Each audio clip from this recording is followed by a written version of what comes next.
Assalamualaikum warahmatullahi wabarakatuh. Selamat malam untuk seluruh kerabat Realita dimanapun Anda berada.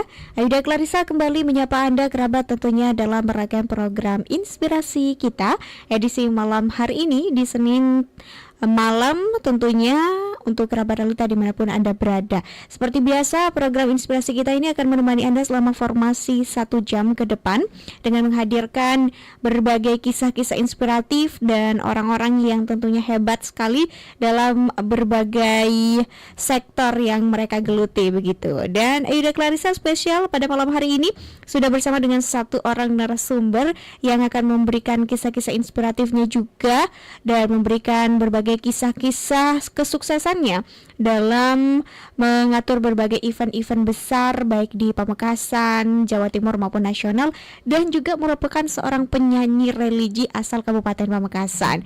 Ya, kita sebentar lagi akan langsung menyapa, tapi untuk sebelum itu ya kerabat, kita ingatkan kembali bahwa hari ini selain bisa Anda simak di 89.1 Realita FM, siaran Inspirasi Kita juga bisa Anda tonton via streaming di YouTube Realita Official.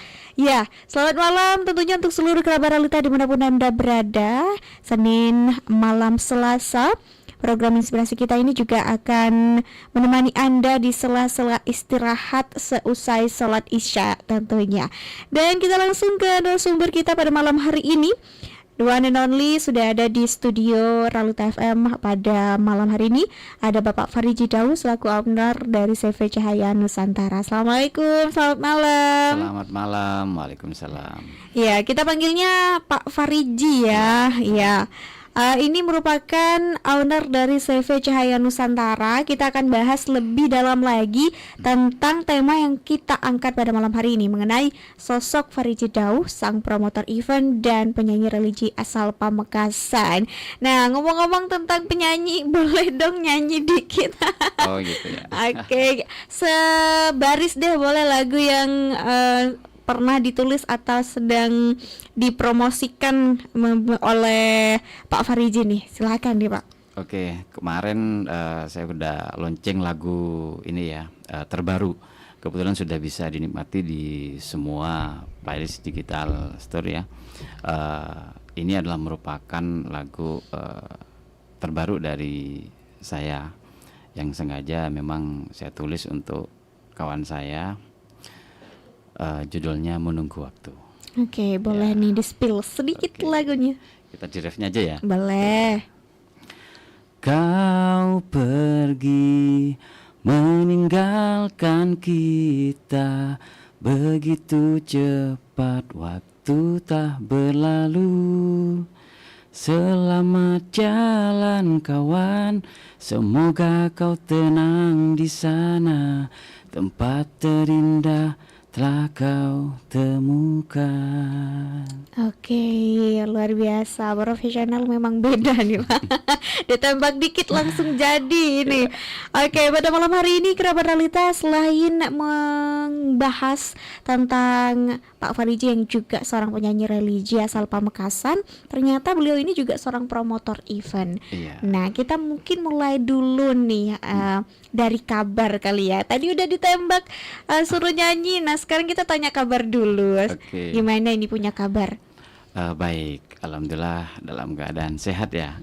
Alhamdulillah sehat ya. Semoga lancar-lancar. Ada event terdekat apa ini Pak? Sebentar lagi dalam waktu-waktu ini kan deket-deket puasa nih. Oke, kita untuk di dekat puasa ini untuk mempersiapkan dalam artian event Ramadan ya. Tentunya dan sekaligus juga kemarin saya sudah launching lagu terbaru untuk Ramadan.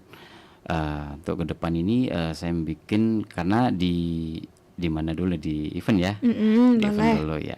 Jadi kita fokusnya kalau event kita fokus di event Ramadan yang akan dilaksanakan untuk plan ada kompetisi untuk nyanyi lagu religi di mana kita ya kan ini akan connect dengan apa yang profesi yang saya jalankan baik karir di dunia event maupun di nyanyi di situ karena kita sudah ada ternaungi oleh di label ya kan di situ sehingga saya bisa tujuannya adalah pengen mengangkat potensi dan anak-anak Pamekasan untuk bisa lebih maju dan paham bahwa sekarang itu dunianya sudah digital. Nah, di Oke. situ. Oke, menarik. Promotor event ini kita bisa sebutnya dengan IO nggak sih, Pak? Betul. Bisa. Event Bisa. organizer gitu Oke, ya. ya. Nah, untuk event organizer sendiri, Bapak selaku promotor event, nah boleh nggak diceritakan ini dulu awal mulanya seperti apa menjadi seorang promotor event dan kemudian sekarang punya IO sendiri ya, Pak ya? Oke, Betul. betul. Nah, seperti apa ini awal mulanya bisa diceritakan? Awalnya saya berangkat memang dari talent ya. Jadi saya sebagai pemain musik di sekolah awalnya seperti itu. Dan saya mengenal musik itu dulu di tempat ngaji. Kebetulan ada teman yang kuliah, kebetulan anaknya salah seorang ngajinya. Jadi saya belajar musik di situ. Nah, disitulah saya berkarya di dunia musik awalnya. Jadi saya sebagai pemain musik di situ. Nah, terus kita sudah ada brand yang menaungi kita dulu ya kan, ada salah satu event di Malang, nah situ itu. Nah, akhirnya saya ketemu dengan IO-nya nih. Di situ salah satu pelaksana sebuah event. Nah, disitulah saya belajar di situ. Jadi saya dulu itu sering ngebohongi orang tua. Jadi kalau keluar kota itu saya bilang ikut orang tua teman seperti itu. Jadi saya intinya menjalin relasi lah di situ. Jadi bagaimana saya untuk bisa kenal sama orang-orang Surabaya, sama tim-tim kreatif sana seperti itu. Jadi otodidak dalam artian memang betul-betul menata dari bawah di dunia di event promotornya. Jadi di situ saya ketemu dengan promotor-promotor event tentunya di Jawa Timur dan juga di Jakarta. Di situ terakhir saya sama salah satu promotor event yang memang betul-betul ada promotama. Nah di situ saya betul-betul mengenal event kelas nasional betul di situ. Oke, itu awal mula begitu. Awal mulanya. Nah, kemudian merintis karir seorang promotor event atau kemudian membangun yang namanya IO. Iya. Nah, ini di Pamekasan bagaimana nih? Susah atau tidak pada awalnya? Sebetulnya tidak susah. Jadi kita kalau sudah bisa mengkonsep ya kan sebuah acara, tinggal kita itu menjalin sebuah relasi. Jadi ada teman saya itu selalu menginspirasi saya. Mas Fariji harus balik ke Madura. Jadi Madura banyak teman-teman yang harus bisa dalam artian paham dalam artian di dunia jasa yang sifatnya IO di situ. Sehingga daerahnya bisa berkembang secara perekonomian di situ. Jadi saya 2010 saya balik Pamekasan gitu. Jadi memang nggak ada teman di situ, dalam artian nggak ada teman yang paham dalam artian untuk di event tersebut di IO lah di situ. Jadi saya harus memberikan bimbingan terhadap mereka bahwa ke depan itu semua perusahaan baik semua orang yang membutuhkan jasa event, nah di situ sudah mulai dijasakan semua. Kalau event ada IO ya kan ada WO, nah di situ. Jadi itulah saya harus balik ke Pamekasan di situ. Oke, ingat gak event apa yang dulu pertama kali dipromotori? Yang pertama kali dipromotori itu saya karena memang awal ya di Pamekasan, jadi saya jadi cari relasinya itu di Surabaya. Di situ ada salah satu brand di mana di situ konsepnya model kayak gerbek pasar. Di situ ada brand rokok, ada brand kayak model motor ya kan. Nah di situ jadi saya itu konekskan dengan budaya daerah saya, terutamanya Pamekasan. Awalnya dimulai dari event Car Free Day. Nah di situ kan ada event-event nih. Di situ ada kulineran. Nah kita support tendanya, kita support event senamnya. Nah di situ saya tata dulu. Jadi saya harus membangun relasi dan harus kenal betul dengan potensi di daerah saya di situ. Nah, baru saya kenal dengan pemerintahan di situ. Nah, saya juga mengkonekskan antara event-event dari kementerian lah yang sifatnya pemerintah, dan juga ada event-event yang sifatnya dari brand, karena event itu kebagi dua. Kalau kita mau mengerjakan Jawa Timur, kita harus ngelobinya ke RO regional Jawa Timur. Nah, kalau kita mau pingin mengerjakan event se-Indonesia, kita ngelobinya harus di Jakarta di situ.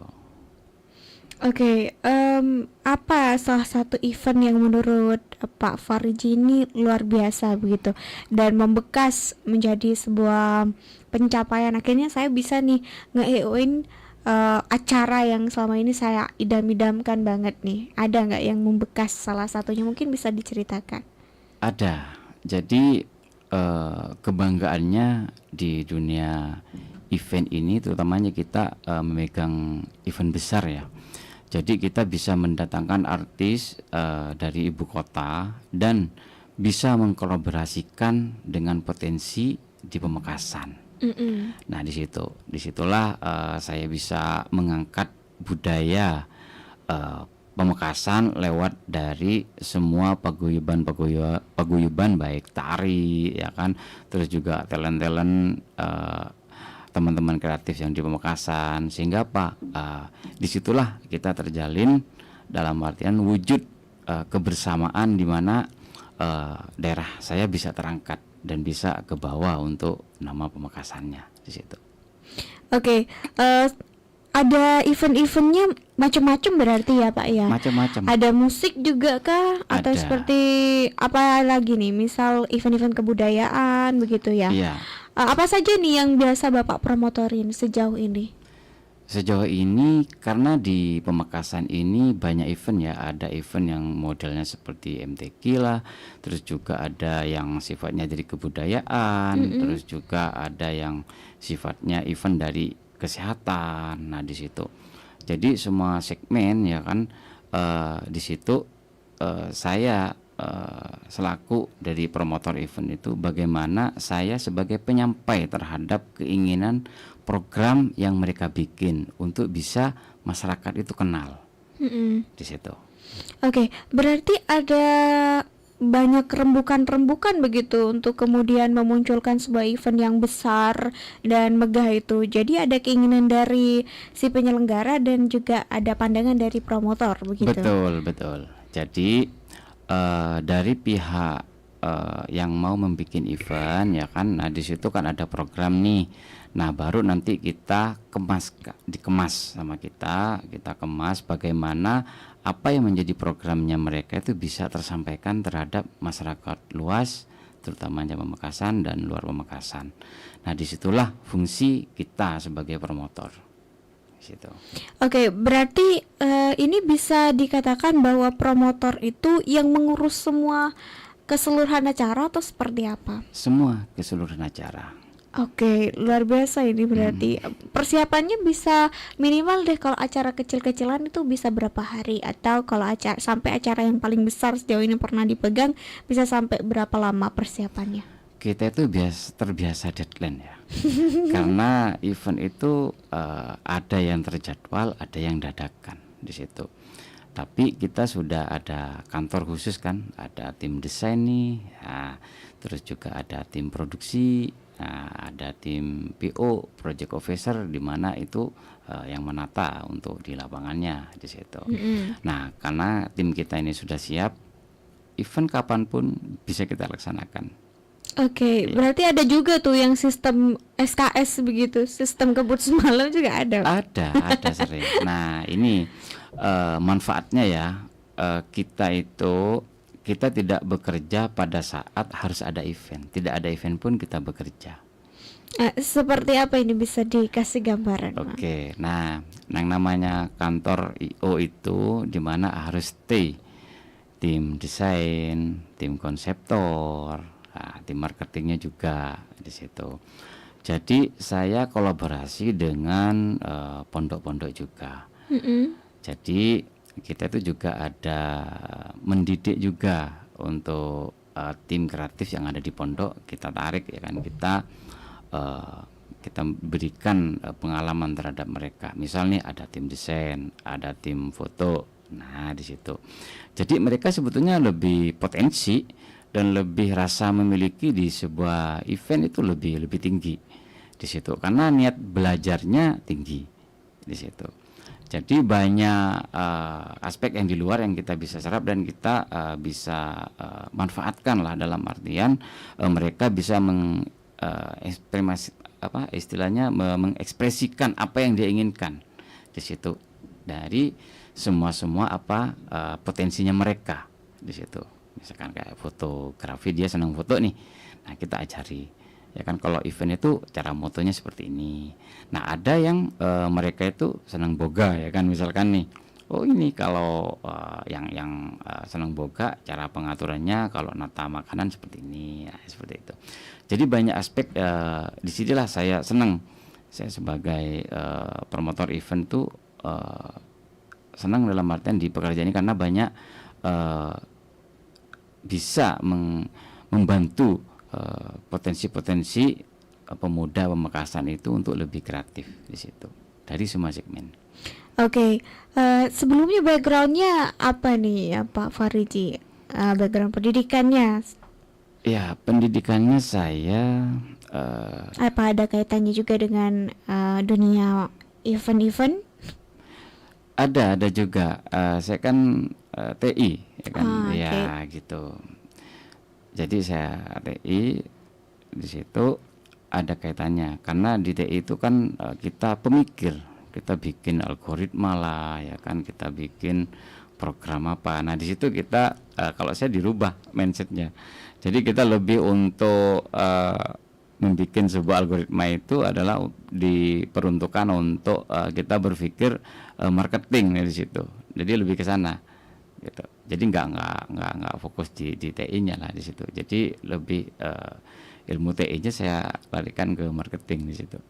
Oke, sebagai owner sekarang job desk-nya apa nih Pak? Apa juga ikut turun ke bawah ketika ada acara dan ikut juga mengkonsep, atau memang semuanya dipasrahkan ke tim dan hanya bagian controlling aja, atau seperti apa? Kalau sekarang sudah bagian controlling di situ, karena di Pamekasan sudah banyak vendor-vendor yang sudah profesional seperti itu. Jadi setiap ada event kita tatakan untuk konsepnya dan juknis sistem kerjanya seperti apa ya kan, fungsinya apa di situ. Jadi sekarang malah sudah mulai nggak terlalu sulit lah dalam artian untuk membackup sebuah event, karena banyak potensi-potensi vendor yang sudah bermunculan di Pamekasan ini yang sudah setara dengan Surabaya, dan mereka sudah bisa bersaing seperti itu. Oke, berarti juga banyak sekali kerjasama dengan vendor-vendor di Pamekasan ya Pak ya? Banyak. Dan bagaimana proses kerjasamanya? Apa harus melalui seleksi atau cukup kolaborasi atau seperti apa? Kalau untuk partner kerjanya itu tidak melalui seleksi, tapi lebih ke vendor mana yang penanganannya itu lebih tanggung jawab seperti itu, dan lebih kreatif di situ. Oke, sejauh ini bagaimana dengan vendor-vendor di Pamekasan ini? Katanya tadi disebutkan bahwa sudah banyak yang bagus gitu, dan hampir setara dengan yang di Surabaya. Berarti ini kan juga sebuah perkembangan yang luar biasa untuk dunia per-IO-an di Pamekasan. Pak Farji sendiri melihat saat ini apa banyak sudah yang bergerak di promotor-promotor event ini juga Pak? Juga banyak. Sekarang di Pamekasan sudah mulai bergelian, dalam artian karena Pamekasan butuh tim-tim kreatif ya kan, yang bisa mengkelompokkan dari masing-masing acara itu. Karena kita nggak mungkin dengan satu IO untuk mengerjakan dari semua event seperti itu. Jadi biar potensi dalam artian di dunia kreativitasnya dan sesuai dengan jasa-jasanya mereka ya kan, yang mempunyai misal nih mereka yang bergerak di WO ya kan, untuk di manten-manten ya kan, pernikahan. Terus juga ada nih yang bergerak di pemerintahan ya kan, ada di dunia catering juga kan, seperti itu. Dan ada dunia di multimedia. Terus juga di multimedia itu ada dua ya kan, sekarang kan sudah booming screen sampai live streaming seperti itu. Nah, di situ mereka sudah paham bagaimana dia memposisikan ketika event, apa yang event dia mau tanganin seperti itu, dan harus seperti apa, dan mereka sudah luar biasa di situ. Oke, kita masih akan bahas lebih dalam lagi tentang sosok Pak Fariji Dau ini, seorang promotor event dan juga penyanyi religi asal Kabupaten Pamekasan. Tentunya karena tadi di-spill bahwa beliau ini juga seorang penyanyi religi, kita boleh ya Pak ya putarkan salah satu lagu yang tadi disebutkan oleh Pak Fariji. Dan untuk kerabat realita, kita akan putarkan satu lagu untuk Anda. Jadi jangan kemana-mana, kita rehat sejenak. Tetap stay tune di 89.1 Realita FM, beragam hiburan dan informasi.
bagi Anda kerabat Realita kerabat setia bersama dengan Aida Clarissa di 89.1 Realita FM, beragam hiburan dan informasi.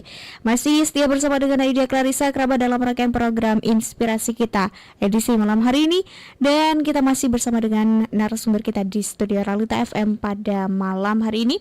Ada Bapak Fariji Daus selaku owner dari CV Cahaya Nusantara, dan kita masih mengangkat tema tentang sosok Fariji Daus, sang promotor event dan juga penyanyi religi asal Kabupaten Pamekasan. Kita tadi sebelum jeda sudah bicara banyak sekali tentang dunia IO atau promotor event. Kita juga punya banyak sekali respon ini Pak dari masyarakat di kolom YouTube kami di Realita Official. Kita izin bacakan beberapa ya Pak ya, yang berkaitan terlebih dahulu dengan promotor event. Nanti kita juga akan sambung dengan profesi lainnya yang dimiliki oleh Pak Fariji ini sebagai seorang penyanyi religi. Aduh, jadi belibet ini sebutannya. Penyanyi religi ya kerabat. Nah, ada dari akun Agung Sulaiman, mungkin ada kontak person biar bisa dihubungi untuk bisa bantu jadi promotor. Nah, silahkan ini Pak. Oke, di medsos juga sudah ada ya.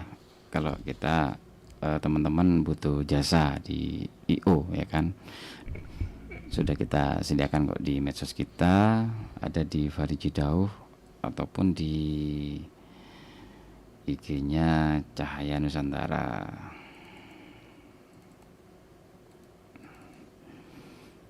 Ya, JN Promoter gitu ada. Oke, di IG ya Pak ya. Itu bisa di DM aja nanti ya. Oh ya, siap. Disampaikan apa kebutuhannya begitu, nanti akan direspon juga oleh admin. Oke. Selanjutnya kita ke akun Arif Darmawan. Ini nanya nih Pak, mungkin bisa dijelaskan untuk jadi IO atau promotor itu harus punya keahlian apa aja. Nah, bagaimana nih bersaing di era hari ini yang banyak sekali vendor-vendor. Nah, ini juga pertanyaan banyak orang nih. Silakan Pak Fariji. Oke, siap. Jadi untuk awal membuat sebuah event organizer itu, karena kita ini harus berlegalitas ya sekarang. Itu untuk legalitasnya itu bisa CV, bisa PT. Kita sesuaikan dengan ruang lingkup pekerjaan apa yang kita mau kerjakan. Kalau RO masih bisa, CV pun masih bisa. Tapi kalau sudah lingkup internasional itu wajib PT. Di situ. Nah, dan untuk untuk merespon dengan persaingan ya yang bergerilya di era sekarang, satu teman-teman, saran saya, jadi di awal tahun teman-teman itu harus sudah membuat porsi plan program-program konsep. Jadi jangan nunggu dulu pekerjaan apa yang ada di situ. Jadi kita kehilangan menu nih. Jadi kalau dari klien kita nanya mau bikin event nih misalkan, teman-teman masih mikir misalkan, nah itu udah kita loss, udah nggak bisa di situ. Jadi betul-betul dalam artian di situ membuat sebuah manajemen di mana di situ ada tim untuk desain ya kan, ada tim untuk marketing, ada tim yang memang fokus di konsepnya ya, di konsep program acaranya seperti itu. Nah, jadi dari semua segmen itu kita bikinkan plan selama 1 tahun. Kita bikinnya itu per momen. Nah ini misal contoh di bulan depan nih ada momen religi nih, konsep apa nih yang teman-teman mau bikin. Nah itu bikin dulu. Jadi jangan nunggu kerjaannya dulu di situ, karena biasanya setelah H-1 minggu klien itu banyak cari di situ, dan mereka butuh konsep nih untuk bikin sebuah event seperti itu. Oke, jadi istilahnya itu jemput bola dulu ya. Iya, betul. Jadi jangan sampai klien udah calling kita terus kita masih mikirin konsep. Betul. Kita udah nyodorin begini konsepnya. Ya. Oke, ilmu baru nih.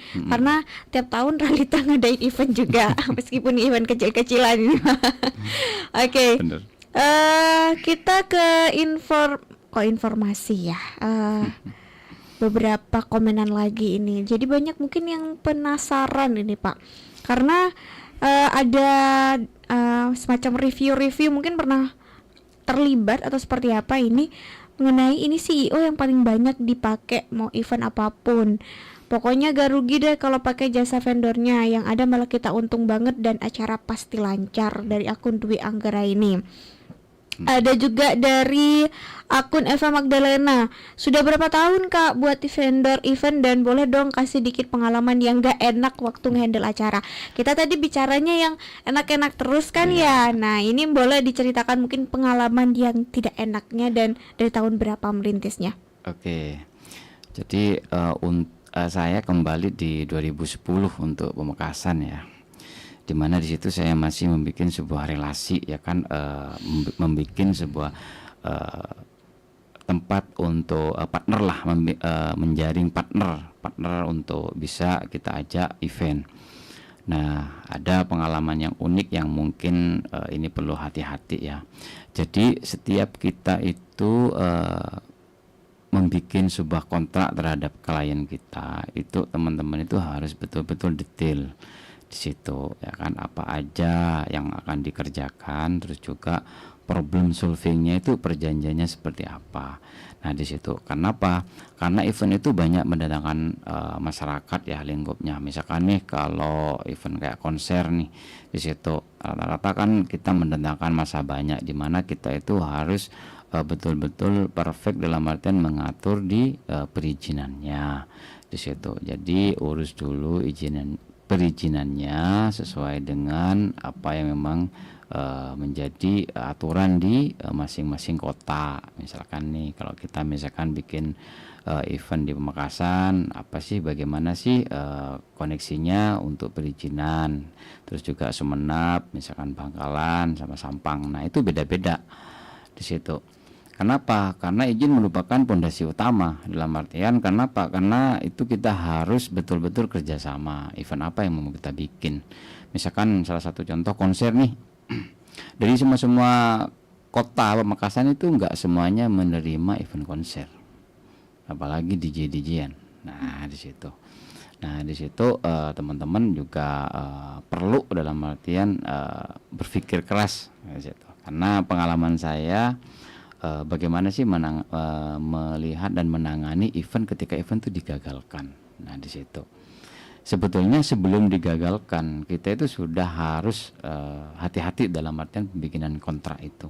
Jadi itu yang bisa menyelamatkan teman-teman di situ. Jadi betul-betul harus detail apa yang menjadi pekerjaannya, dan problem solvingnya itu harus detail juga, karena di kontrak itu ada yang namanya problem solving, ada kejadian alam dan ada kejadian yang memang dari kita sendiri. Nah di situ.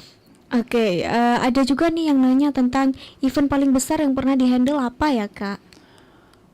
Event yang paling besar itu kita bekerja sama Dada Promo Utama. Di situ saya menghandle ada 3 artis sekaligus, di mana itu brand besar, dan disitulah kita itu mendapatkan sebuah tantangan ya kan, bagaimana mengkoneksikan dengan budaya kita di sini, sehingga apa, tidak ada sebuah penolakan dan hal-hal lain di situ. Oke, kita banyak sekali belajar tentang dunia promotor event. Nah, ternyata kerabat Dalita seperti yang sudah kita spill dari tadi, beliau ini juga seorang penyanyi religi yang mengeluarkan banyak sekali lagu-lagu. Sekarang total kurang lebih berapa Pak? Ada 16 lagu. Dan tadi kita sempat putarkan satu lagu terbaru katanya dengan judul Menunggu Waktu ya. Nah ini salah satu lagu yang juga terinspirasi dari kisah nyata katanya. Betul. Nah boleh diceritakan Pak Fariji tentang bagaimana menekuni dunia musik dan berkecimpung di dunia religi atau musik religi ya sebutannya, dan seperti apa nih, boleh diceritakan? Oke, nah ini banyak teman-teman juga kerabat, bahkan istri saya pun juga nanya seperti itu. Kita itu sekarang mengikuti dunia era digital ya. Era digital itu sangat mempermudah sekali, mau kita berkarya seperti apapun, kita medianya sudah banyak ya. Yang penting satu teman-teman ya, kita itu ketika mau bikin karakternya kita itu perlu hati-hati dalam artian langkah yang harus kita bikin, karena salah langkah malah kita akan melenceng lah dari di situ, susah untuk mendapatkan karakter. Nah, kenapa saya pilih religi ya untuk di karya saya dalam artian di dunia bernyanyi? Karena religi itu istilahnya menurut saya ketika saya membuat lirik itu adalah untuk bisa dijadikan alat sharing lah untuk teman-teman saya, ya mudah-mudahan bisa bermanfaat untuk masyarakat luas tentunya. Dan religi ini mungkin peluangnya lebih ini ya lebih banyak lah di situ. Dan sekarang dunia tarik suara itu harus lebih dalam artian ke karya. Jadi saran saya ke teman-teman, penyanyi-penyanyi yang biasa ngover dan segala macamnya, berupayalah untuk bisa membuat karya sendiri sebanyak-banyaknya. Jadi bukan mengcover sebanyak-banyaknya. Karena perubahan-perubahan yang di dunia digital itu sudah mulai dengan aturan-aturan baru itu sudah mulai gelia ya. Jadi saran saya teman-teman juga sambil lalu mulai berkarya dan mulai sudah bisa digitalkan lah, diamankan karya-karyanya. Karena prospek ke depan itu lebih ke karyanya yang betul-betul harus dijaga dan harus punya karya. Seorang artis apapun bentuknya harus karya sendiri. Oke, menarik. Ini ada juga yang nanya, ini Mas Fariji kan ya sudah punya lagu religi, jadi pengen tahu lagunya, boleh dong bisa diputerin dan bisa diputerin dan didengerin di mana? Tadi kita sempat puterin ya satu lagu. Oke. Nah, untuk kerabat realita yang juga penasaran, ini ada beberapa yang tanya juga, ini bisa didengarkan di mana aja? Oke, untuk di Fariji Dauh kita sudah tayang di semua platform musik digital. Jadi ada Spotify, musik Apple, musik YouTube, ada Juk, Deezer, Kakabok, sama TikTok. Jadi kita udah bisa semua pendengar Fariji Dauh udah bisa mendengarkan di semua platform musik digital store seperti itu. Oke, berarti ini juga nulis sendiri lagunya ya? Nulis sendiri dan musiknya juga di aransemen sendiri atau ada tim? Ada tim, Oke. Saya dibantu Mas Piping untuk di aransemen musiknya. Oke, kita sebutkan beberapa ini kayak lagu Sabar, Bismillah, Ikhlas, Mendoza, Zakat. Ini kan identik sekali dengan nilai-nilai keislaman gitu. Kenapa kemudian berpikirnya saya pengen ciptain lagu-lagu religi aja deh. Karena kan sekarang kita tahu nih banyak banget penyanyi tuh pop gitu. Kadang lagu-lagu barat yang banyak diciptakan karya-karyanya begitu. Nah, kenapa Pak Fariji ini memilih jalur religinya? Oke, kenapa saya harus memilih jalur religi? Karena religi itu pemahamannya sangat luas. Jadi itu saya tuh lebih mudah membikinnya daripada lagu-lagu pop seperti itu. Tapi ini versi saya di situ. Tidak menutup kemungkinan untuk teman-teman ya kan. Yang jelas harus berkaryalah ke depan. Dan saya memilih lagu religi ini karena temanya banyak. Tema pertama itu ada rukun Islam kelima. Jadi saya bisa cerita nih tentang isi rukun Islam kelima ya kan, yang saya bikin inspirasi saya ke sana. Terus juga ada jalur ikhlas misalkan. Nah, jadi pemahaman pengembangannya itu saya lebih mudah. Kayak garis hati misalkan ada sang ibu. Nah, itu di judulin saya itu. Terus juga ada perjodohan. Nah, itu ada di situ. Menunggu waktu ini kan garis hati semuanya di situ. Jadi lebih banyak untuk kita itu mengkontenkan lah seperti itu. Berarti penggambarannya bisa sangat universal begitu ya? Betul. Kita tahu banyak lagu-lagu religi itu orang juga dengerin ketika bulan suci Ramadan begitu. Nah, akhir-akhir ini nih kan mendekati Ramadan, apa ada proyek terdekat yang berhubungan dengan lagu-lagu religi, atau mau rilis single, album atau apa? Ada. Jadi kalau saya sampai sekarang ini lebih apa ya istilahnya, ingin mengangkat nilai-nilai yang memang ada di kota saya.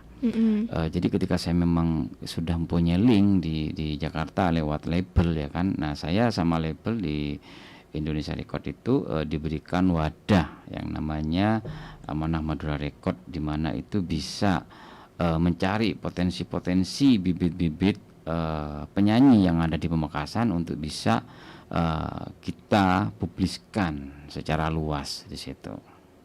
Oke, harapannya ke depan ini bersama dengan Amanah Madura Records pengen seperti apa nih Pak Farici?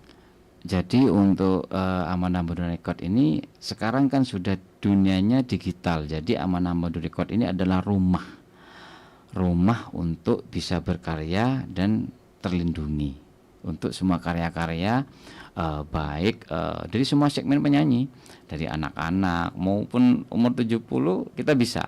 Yang anak-anak misalkan nggak punya lagu, kita bikinkan lagu di situ.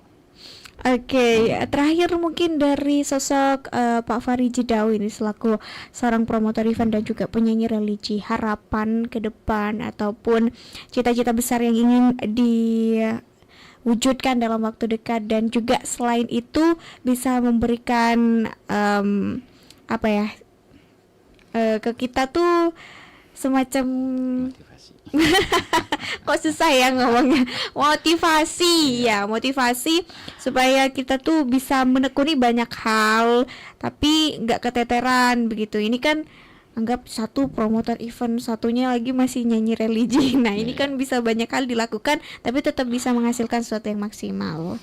Ya, jadi saran saya untuk teman-teman Pamekasan tentunya ya, teman-teman yang muda, ini adalah harapan kita untuk bisa maju ke depan.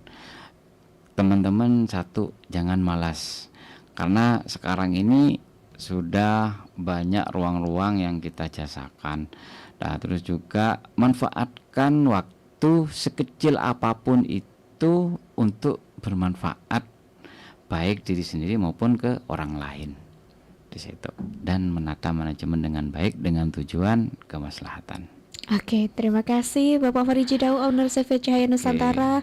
Kita sudah diberikan ilmu yang luar biasa pada malam hari ini. Semoga lain kali kita bisa ketemu lagi nih Pak dengan cerita-cerita lebih menarik lainnya. Terima kasih juga untuk kerabat realita yang sudah setia bersama dengan Aida Clarissa dalam rangkaian program Inspirasi Kita edisi hari ini. Aida Clarissa pamit undur diri, stay healthy dan keep positif. Wassalamualaikum warahmatullahi wabarakatuh.